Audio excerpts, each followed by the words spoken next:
Hey y'all, it's Friday, March 26th. If I'm wrong on that, just don't correct me because I've lost all track of time. But today we're gonna have our workout on a 60-minute clock, and I feel like this is a good way that keeps us on track. I know it's easy to get distracted in our own garage or driveway. So if you put yourself on a clock and follow these times, it'll keep you going. We have a cardio warm-up for about 2 minutes. Then you have some basic movements. Spider-Mans, down, inchworms, back. Those are things we do often in the gym. And then some just basic movements to get warmed up. Air squats, sit-ups. Hold on to something upright and do some leg swings, left and right leg, and then go forward and backward and across your body. Then grab a PVC pipe, do some pass-throughs, and it'll get you right into this next section. We have 5 minutes of an emotum. So every minute you're gonna do 5 different movements with your PVC pipe or your broomstick. This is very much like the other day when we did it all in clean grip. Today it's gonna be in snatch grip. So it looks like this. We have our arms wide. We're gonna get to our setup position. We're gonna do a 3-stop deadlift. 1, 2, 3, holding tight at each position and up. You don't have to do the cheerleader ponytail pop. I don't know what that was. Then we're gonna do a snatch high pull, reset. Then we're gonna do a full squat snatch, stand it up, an overhead squat, and then we're gonna put it behind our neck and we're gonna do a snatch balance. Dip, drive, punch under the bar, and stand it up. We're gonna do that every minute for 5 minutes. Then we'll be ready to get into our workout. You'll have had a few minutes just to finish setting up. So you can see on the clock, we start at 15. For our workout, it's a 15-minute AMRAP. Run 50 meters or just estimate about half of what you ran the other day. We're gonna do some one-arm push presses and some Turkish get-ups in this workout. So we're gonna go over those 2 movements. Now y'all look, this guy did not wanna go straight or up and down. So whatever, it's just too late and this is how he's gonna be. So everybody tilt your head to the right, dip and drive that dumbbell overhead. Dip and drive.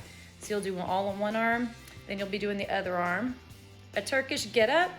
This is a great video that shows the Turkish get-up. If you could focus on this one for a couple minutes, that'd be great. It really talks you through how to do the Turkish get-up well. You start with the same arm and same knee up when you're laying on the ground. And see how he's demoing, and he's stopping in each position. So you start lying on your back with your arm extended, same leg on the same side as your arm that's up in the air. You push to a seated position, bracing with that hand on the floor. Your opposite leg swoops back and you go into the lunge position. You stand it up. Then you go back to your lunge and follow the same steps down.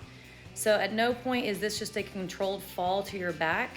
We're not letting our arm bend and that weight come down toward our face. We're keeping it locked out, pressed out overhead. Look how he keeps his eye on the dumbbell the whole time. He creates a straight line from the dumbbell to his hand on the floor, and he's looking up at his dumbbell the entire time. That really helps to keep the dumbbell from getting away from you, risking pulling your shoulder. Let's watch him 1 or 5 more times. Andrew, thanks for commenting right in the middle of my screen recording there.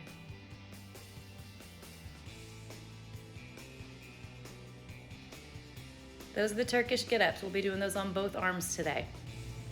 After our 15-minute AMRAP, you'll be doing a 5-minute cool-down walk. And then you'll have the last 25 minutes to do some rounds for quality. Plus, we'll leave a little extra time like we have been. So if you get done before 60 minutes on the clock, after your 5 rounds, you can always do a little bit of cardio, a little bit of easy jog, something like that.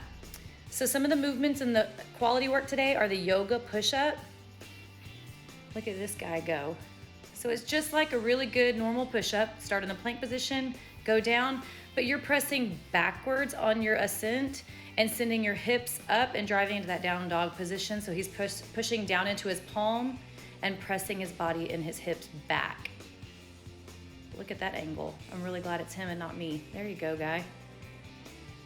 So that's a yoga push-up. So that's in our accessory work today. All the way down and pressing up and back. This is our tabletop hold. He doesn't move, it's just a freeze frame, but look at him. Tabletop hold. And this is another guy that did not want to flip on my screen, no matter how hard I tried. So let's tilt our head to the right again. And these are our swimmers. Okay, so this is shoulder mobility. Look how his head and chest are kind of pulled off the floor. And he's really getting that shoulder mobility by bringing him up overhead and back and touching over his butt. This guy talked a lot, so I don't know what's worse, me talking or him. But this is our couch stretch. So he's saying that if you have your knee closer to the wall, you get a lot more of a stretch in your hip down into your quad.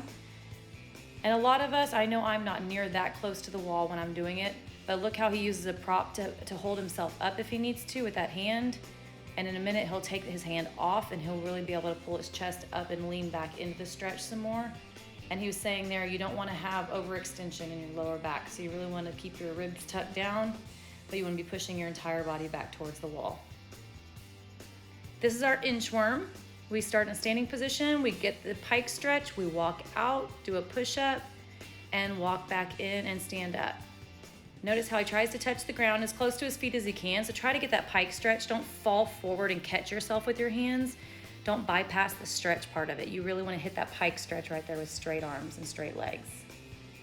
That's our workout for Friday, March 26th. So go hard, report your scores in Zen Planner, and we'll see you online.